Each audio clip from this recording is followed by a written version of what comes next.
Pamagat, ang multo sa 7-Eleven. Noong isang gabi, habang naglalakad ako pauwi mula sa trabaho, napagpasyahan kong dumaan sa 7-Eleven upang bumili ng makakain. Ang nasabing 7-Eleven ay nasa isang liblib na lugar, malayo sa mga matataong kalsada. Sa una, wala akong napansin na kakaiba. Ngunit habang naglalakad ako, papasok sa tindahan, may napansin akong kakaibang pakiramdam na parang may sumusunod sa akin. Pumasok ako sa loob ng 7-Eleven at agad napansin ang nakakabagabag na katahimikan. Sa kabila ng oras na iyon, hindi ko naririnig ang kahit anong ingay mula sa loob ng tindahan. Ngunit hindi ko pinansin ito at nagpatuloy sa aking pagpili ng mga bibilhin. Habang ako'y naglalakad papunta sa pwesto ng mga pagkain na aking bibilhin, biglang napansin ko ang isang anino sa sulok ng tindahan. Sa simula, iniisip ko na baka ito ay bunga lamang ng ilusyon o baka dahil sa mga ilaw na nasa loob ng tindahan. Ngunit habang lumalapit ako, hindi nawawala ang anino. Tila ba may isang tao na nakatayo doon, subalit walang anumang katawan na may nagmamay-ari nito. Naramdaman ko ang malamig na hangin na biglang bumalot sa akin. Ang aking puso ay biglang bumilis ang pagtibok at nanlamig ang aking mga pawis. Hindi ko maipaliwanag kung bakit, ngunit parang may mali sa lugar na iyon. Nang ako'y lumapit pa, bigla na lamang itong nawala. Dahil sa takot na nadama ko, nagmadali akong bumili ng mga kailangan ko at nagtungo sa kahera upang magbayad. Ngunit habang ako'y nasa counter, bigla akong napansin ng tindero. Ang kanyang muka ay puno ng takot at pagkabahala. "Anong meron dito?" ang tanong ko sa kanya habang binabayaran ang aking mga binili. "Tulungan mo ako," bulong niya sa akin. Tila ba natatakot na baka may makarinig na iba. "May itim na anino dito na walang katawan. Nakita mo rin siya, di ba?" sabi niya sa akin. At nagpatuloy siya sa pagkukwento. Araw-araw nararamdaman ko ang presensya niya. Hindi na ako makapagtrabaho ng maayos. Pakiramdam ko ay sinusundan niya ako kahit saan ako pumunta sa loob ng 7-Eleven. Nang marinig ko ang kanyang kwento, ay lalong lumamig ang aking balat. Tumaas ang aking mga balahibo. Hindi ko na alam kung paano ko siya matutulungan.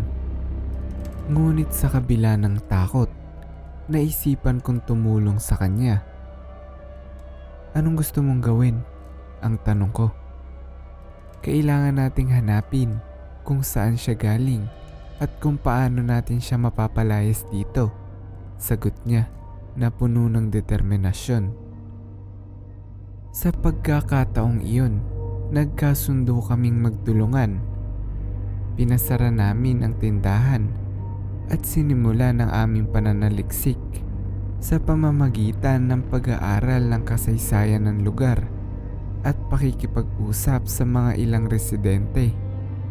Natuklasan namin ang nakaraan ng 7-Eleven na iyon. Nalaman namin na dati ay may isang malaking sunog sa lugar na iyon. Isang pamilya ang nasunugan sa loob ng dating gusali, kung saan ngayon ay nakatayo ang 7-Eleven. Ayon sa mga kwento, May isang lalaki ang hindi natagpuan matapos ang sunog. At mula noon, kapag may mga sasakyan na napapadaan sa lugar na iyon, ay madalas ay naaaksidente. At kung mabuhay man ang driver, ay sinasabing may anino daw na walang katawan ang pinipilit na iliko ang manibela para siya ay mabunggo. May nakapagsabi din sa amin na madalas din daw itong manggaya ng anyo ng kakilala mo. Ngunit pag sinundan mo ito, ay magigising ka na lamang na nakatayo sa gilid ng bangin. Hindi namin alam kung paano namin mapapalayas ang aninong iyon. Ngunit hindi namin matatanggap na maghasik na lamang siya ng lagim at takot. Naisipan namin na pumunta ng simbahan at magdasal para sa aming proteksyon. Pagkatapos namin magdasal kasama ng pare, ay pinabindisyon na namin ang 7-Eleven. Patungo sa 7-Eleven ay dun pa lamang ay naramdaman na namin ang mabigat na presensya. At nang nasa loob na kami, ay doon ay nagsimula kaming magdasal. Sa kalagitnaan ng aming pagdarasal ay may biglang mainit at mabigat na presensya na pumalibot sa amin. At may mga nakakatakot na boses na bumubulong sa amin at mabilis na pagkundap ng mga ilaw na tila gusto kami nitong patigilin sa aming ginagawa. Ngunit kahit anong marinig at maramdaman ay hindi namin ito pinansin at nagpatuloy lang sa pagdadasal. Hindi namin namalayan na mahigit na 1 oras na pala kaming nagdarasal. At sa pagmulat ng aking mga mata ay doon nakita ko sa sulok kung saan ko siya unang nakita ang aninong walang katawan ay unti-unting naglaho na parang abos sa hangin. Napansin namin ang biglang pagkawala ng mabigat at mainit na presensya na bumabalot sa lugar. At tumigil na rin ang pagkundap ng ilaw at ang mga boses na nakakakilabot. Nang mabuksan muli namin ang 7-Eleven kinabukasan, ramdam namin ang malaking pagbabago sa presensya ng lugar. Ang lugar ay tila mas malayo na sa anumang kakaibang enerhiya na dating bumabalot dito. Nang makita ng tindero ang pagbabago, napaluha siya sa tuwa at nagpasalamat.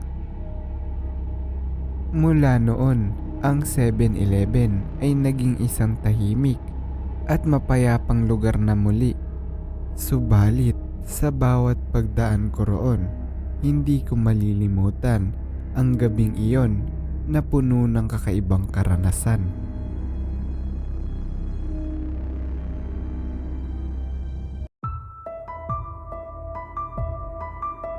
Pamagat: ang multo sa madilim na kalsada.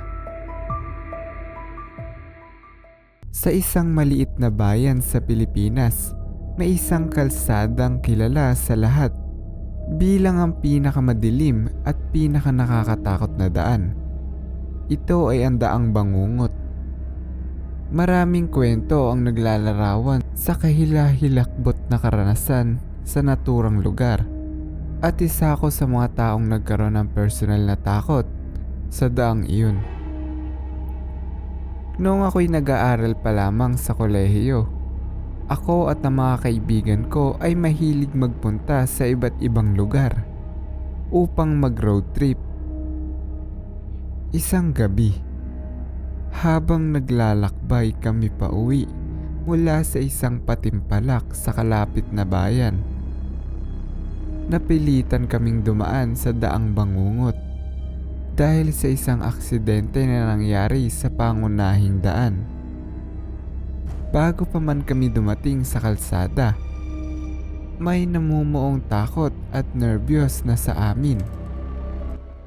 Ang dilim ng kalsadang iyon ay kakaiba, parang may buhay, at tila ba may mga mata na nagmamasid sa amin habang dumadaan kami. Gayunpaman, dahil sa wala kaming pagpipilian, ipinagpatuloy pa rin namin ang pagdaan sa daan na ito.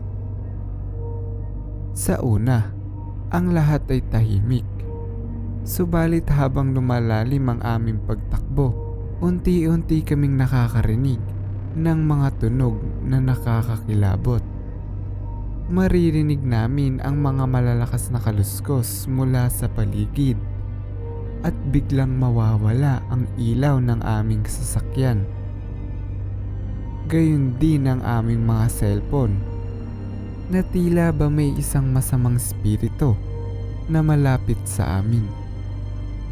Ang aming takot ay lalong lumakas nang biglang may lumitaw na anino sa gilid ng kalsada.